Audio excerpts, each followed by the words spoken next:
Welcome to the Middlesex Moments Show. I'm Marlene Olson, standing in for Dr. Wasesha. Today we welcome to the show Dr. Guan Raczkowski, Director of Distance Learning at Middlesex. Welcome to the show, Yi. Thank you. I'm glad to be here. As Director of Distance Learning and Educational Technology, Yi closely works with college faculty in developing online courses as well as training faculty using new technology. I believe you've been at the Middlesex for 15 years? Yeah, 15 years. I started in 1998. Okay, same year that I started. How about that? Yeah. I can imagine that a lot has changed since the 1990s. I know it has in my area, especially technology and the number of students seeking an online education. What was it like in those early years? When I first started my job here, my title was Educational Technology Specialist, and my major responsibility was training faculty how to use email and how to do internet browsing. And gradually, as technology advanced, and I'm teaching all sorts of technology that used by professors and by students. Right now, we're using the major technologies professors or students are using are my CommNet, Blackboard, specifically Blackboard, my CommNet, and faculty and student self-service. So for people who don't know, what exactly is Blackboard? Blackboard is course management system. It's called a course management system. We use this system to offer online courses, and the system provides all sorts of tools. There are communication tools such as email, so they can chat online and they can see their curriculum online and assignments and things like that. Right. Can they also post their homework? Yes. Student can read the information professor posted, and they can take tests online, and then they can submit their work online, and they can post discussion questions, discussion assignments online. They can submit their work online. They do everything online. Basically, Blackboard was originally used by online courses, and then on-ground professors find that is a very helpful tool for on-campus courses. So all our on-campus professors use the same tool as well. So all the faculty would have at the beginning of the semester posted certain information about the class. Right. I'm assuming maybe even an exam schedule, assignments for some of them, but at least the books that they need. In fact, all our professors are required to post their syllabus online, and students can receive all the class information from the Blackboard website. Okay, we're just about closing out the first segment of our show. What I'd like to talk about when we come back, what would your advice be to a student who's thinking about becoming an online student for the first time? Okay. All right, we'll be right back. Well, welcome back to the Middlesex Moments radio show. I'm Marlene Olson. With me today in the studio is Dr. Guan Raczkowski, Director of Distance Learning. And we've been talking about, as you expect, distance learning or online classes. And we're just about to launch into some advice about the first-time student, or at least a student who's just now getting into distance learning. What should they do? Is there advice out there? Is there self-assessment? When do you know you're ready? My suggestion is the student need to evaluate themselves first, and we do have a self-diagnostic test called Smarter Measure Test, and students can go to our college website and then click on distance learning, and there's a link say take Smarter Measure Test, and I recommend students take that test. They need about 30 minutes to answer all sorts of questions, and then they're going to receive a very extensive test result to tell them their scores in a few areas, such as in motivation, self-discipline, study strategies, and technology skills, reading comprehension, typing skills, like that.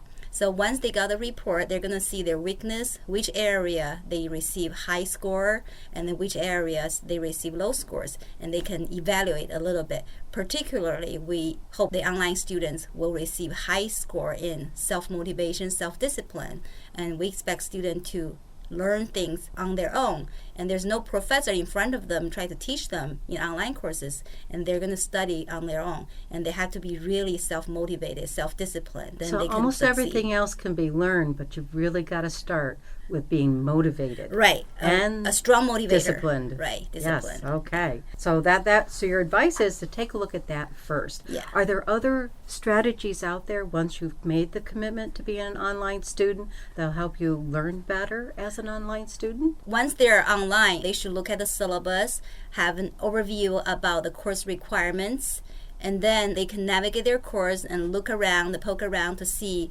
where the informations are, how they find the information.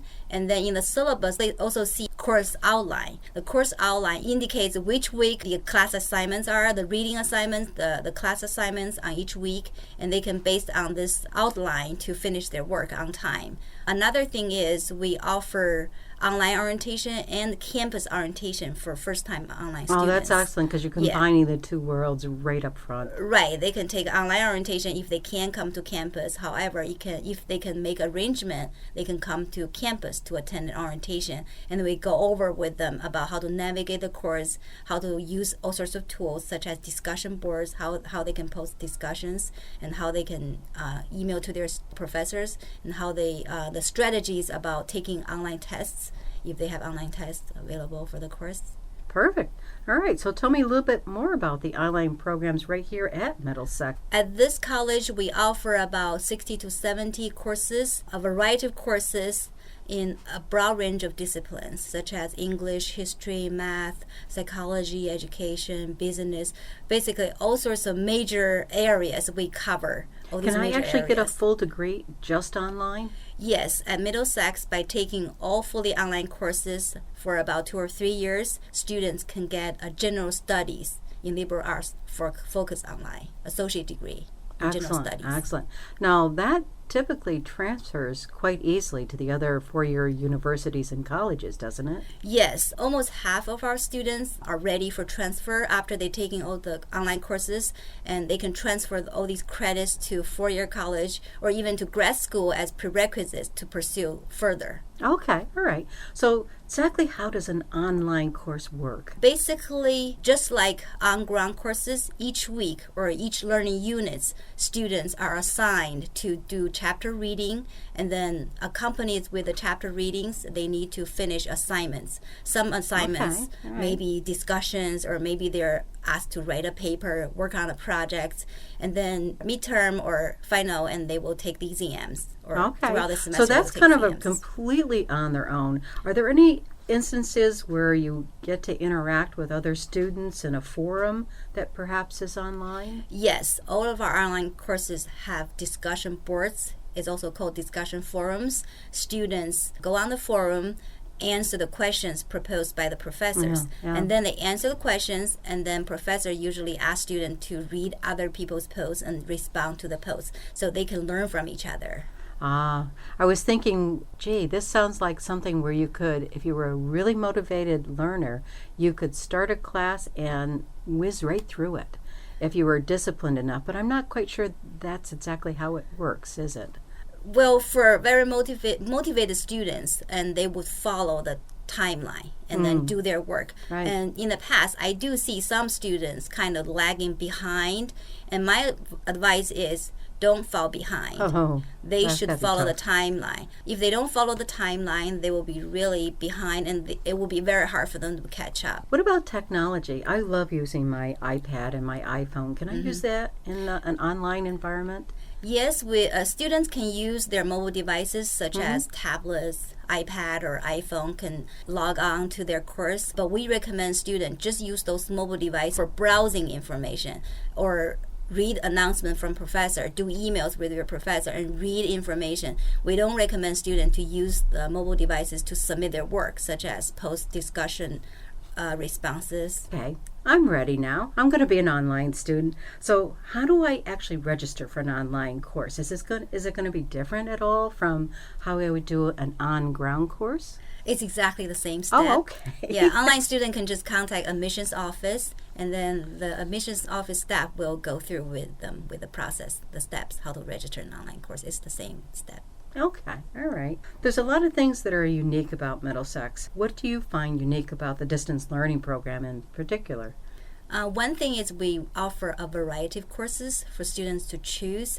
Many of our students are actually four-year students from four-year colleges, and they come to our college, choose some courses, and then they transfer those courses to their degree they're pursuing at their college. Because we have a variety of courses for students to choose, and students really have a lot of flexibility to choose whatever the courses they need to satisfy their degree requirement at their own college.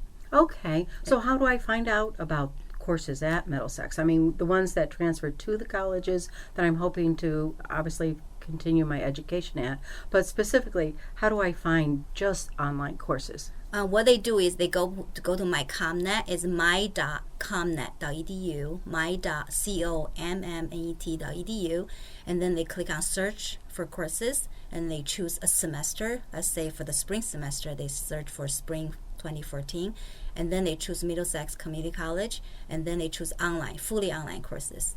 Then they just click on submit, they search, they can see all the courses. At this point, some courses are already filled, but there are still openings for most of courses, and they can see what course they're interested in, and they can talk to academic advisor back to their college to see if those courses are transferable, and they can register. That's really recommended, to make sure that the college you're going to transfer your credits to are aware of what you're taking, and that you have prior approval that those will indeed give you the credit you think it's going to give you. Yes. I think that's important, Right. especially for the students who might be looking to pick up an extra class, who are already at a four-year college or university, and they're going to pick up a class at Middlesex to maybe lighten their load for that current semester or the next semester, Right. or maybe it's not even available at their college. Right. Actually, I'm teaching a winter session psychology course myself, and most of my students are from four-year colleges, and they have a variety of reasons taking online course, psychology course. Some students, they want better manage their spring schedule, so they take one winter course so they can only take 4 courses for graduation. And some students actually need a selective to graduate this year, so they just come to our college and take our online courses. So you teach psychology. You have a very interesting background. Yeah. And it didn't even start in the United States. Tell us about that. Oh, originally I was in China. I grew up in China. I was born in Beijing, and then in China I studied my bachelor degree in electronics, like technology at the time. But I'm very interested in education, so I came to the States to do the graduate degree in educational technology. And my program actually falls under educational psychology at UConn. So I just received a PhD in educational psychology. But my focus is how to use technology to enhance learning. And that's what you came to the United States to further your studies in, to begin with, wasn't it? Right. It's kind of like 2 subjects together, combine education and technology together. And my background, actually, bachelor degree was technology, but I came to the States for like 2 disciplines together. It was a new major at the time. I couldn't find the program in China, so I came to the States. Now, the United States is not your only stop in your world travels, is it? I mean, we had Paris and Istanbul, Australia. Yes, I enjoy travel. Right. I enjoy travel a lot, and I visited Istanbul, and I went China. Definitely, that was my home country. So I went to China almost like once a year, or a couple times a year, and I also traveled to Australia, because I was affiliated with a singing group, several singing groups. So our group go to all over the world and you sing. You do have some national Yes, last year. Yeah, I was with a singing group. We went to Vienna to attend a singing festival. So we received gold medal for singing. We sang in a music hall, very beautiful music hall, and it was quite an experience. Now, do you do solos, or are you typically with your main group, or it's just group singing? Chorus singing. And actually, Saturday, January 25th, we're going to perform at Gala for Chinese New Year, and we're going to sing 2 songs for celebrating Chinese New Year. So if we wanted to attend that, how would we? Do you have to sign up for that, or do you just? Where's it going to be held? No, it's going to be at CCSU Walty Hall. It's in the afternoon from 3 to 5. It's Saturday, January 25th. And who can attend that? Anybody. It's free admission. Awesome. It's going to be a big celebration to celebrate Chinese New Year. Yes. There's dance, acrobats, and all sorts of things for kids. And this our is group will be singing. The Year of the Horse, isn't it? Right. It's going to be horse next year. Horse, yeah. That's the sign my daughter was born under, who's also from China. Oh, wow. So the Year of the Horse, 2002, and we're back at it. Time to take a break. After these messages, we'll be right back. Welcome back. This is the Middlesex Moments radio show. I'm Marlene Olson, standing in for Dr. Anna Wasesha. With me today in the studio is Dr. Guan Raczkowski, Director of Distance Learning. We were just chatting about the Chinese New Year, and as you know, the Year of the Horse is this year, and the hardworking attributes, the persistence, all those things really kind of translate to a very successful distance learner. So we're going to kind of go along that theme for a little bit here. So I'm a persistent year the horse person. I'm going to take distance learning for the first time. What do I need to do to organize myself? Is there a certain time of the day that these classes take place, or should I kind of schedule myself in for a certain time of the day to do my online studies? What would you recommend? I recommend students to look at a syllabus first, as I mentioned before, and every syllabus has an outline. So look at the outline and map out what you're supposed to do throughout the semester, and when the timelines are, when the things are due, when the exam's going to happen, when the paper is going to be due. Have a map for the whole semester, and then maybe just mark down on your calendar. And also, students should set up a time. If students are available in the evening or maybe early morning, block a time, and then these are the time you're designated for studying. That's what you're supposed to do. That's wonderful advice. Will I ever have to come to campus for any of the activities in my class? Will it all be online, or are there? I've heard a lot of terms like hybrid, and I'm not quite sure what that means. Our fully online courses, actually, it means fully online. Students are not required to come to campus. So I could take that from any place in the world, I suppose, as long as I have reliable connections. Right. Yeah, they're not required to come to campus, and then they can do their work anywhere, anytime. However, there's timelines. Each week, professors ask students to do reading, to submit the work, and they need to submit the work to the reading before the timeline. They have to follow the timeline. Every week there's a timeline. Some professors, maybe every 3 days, they have a timeline, but some professors have every week. There's a certain time. Certain days they need to submit their work. They have to do their work. All right. And I can probably interact with the other students in perhaps my own timeline, but I have to make sure I hit those specific timelines for the professor. Yes. Do I do my exams online? Yes. All of the online students will do the exams online. Some of the exams are multiple choice questions or essay questions, and the professor asks students to log on to begin the test at a certain time, and then once they hit the begin button, they only have a certain amount of time, maybe 1 hour or 2 hours to complete the test, and they have to designate that time frame to complete the test within that time frame. I'm beginning to see where the discipline part comes into this. You can't just walk away from this and go back or that sort of thing. How do you know it's me? I mean, you don't see me. I'm on the other side of the computer. Actually, from a person's writing and how they respond to people, the way they write, professors can find out the personality of students, even their interests, because many of our online courses have weekly discussions, and all these weekly discussions reflects the student's personality. I've always wondered. Now I know. There's so much discussion about the reliability of systems. Mm-hmm. You know, a system goes down, we hear this, and then everyone goes, they'll come back up at a certain time. What do you think? Is this something students need to be worried about if they're going to do an online course? I wouldn't think they should be worried about, but they should be well prepared for it. Yes. There's no technology is 100% perfect. And I'm sure, even though we have a very reliable course management system, it's hosted by Blackboard company. However, I expect the system may be down, but not down every day. But once the system is down, don't get panic.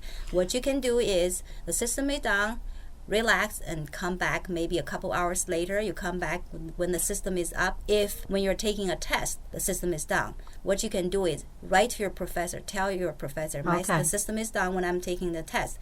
Can you reopen the test for me? Or can I retake the test? And then usually we don't punish student because of system failure. So professor will accommodate student and have the student retake the test. Now, is there any way I can pick up a phone or my cell phone and call someone if I'm having difficulties? I mean, I assume that there's like a tech support with all of this. Right. We have a student support center that are shared by all 17 institutions in the Board of Regents. Oh, okay. The phone number is at our distance learning website. If you go to college website, mxcc.edu/distance, and then you can see the phone number right there. You can pick up the phone and call. I bet if I attend the orientation session, I'm going to learn all of this. Yes. So just how important is that orientation? One more time? Right. We recommend all first-time students attend orientation. If a student live far away from us, cannot physically come to the campus, we offer WebEx-based online orientation. We broadcast our orientation, and student can log on and listen to our orientation, and we can go through with them all the steps. Let's say I want to take a vacation and I just can't get away from a time frame that's going to impact a semester. Can I still take a distance learning class? Is it a preferred method? Is there something I can do to kind of offset the fact that I'm going to be gone for maybe a week or 2 weeks? How would that work? I recommend students to contact professor first to see if the professor will accommodate students with the student away schedule. Another thing we recommend students is that the student can bring a mobile phone or a tablets, or they can bring their laptop or netbook, whatever.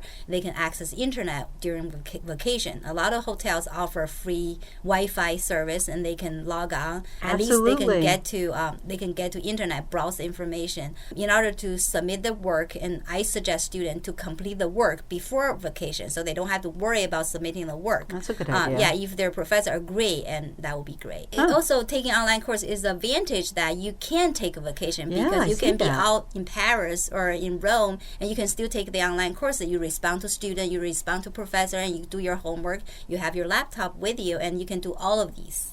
When you're in a foreign country like that, are there any other considerations when you're accessing Wi-Fi? Not really, because I travel all over the world during the semester, and I teach online course when I'm traveling too. When I was in China or in Paris or in whatever country, I have my laptop with me, and I just log on to Wi-Fi or connect like a cable connected service with the hotel, and sometimes I need to pay a certain fee. As long as I'm online, I can use my own laptop, I can get to my course, I can teach, so there's no problem. I never experienced any problem. Well, the only problem I ran into when I was overseas was that there were different plug configurations in the walls, and I brought all kinds of adapters with me so I could plug in and recharge things. Right. I found that a bit of a challenge because they weren't the same in each country that I traveled in. That's right. And yeah, I end up by a plug that I can change to different countries. I can play and use this plug and that one and put them together. So I use that. So eventually I have one plug and like multi-use that I can go to different countries. I can just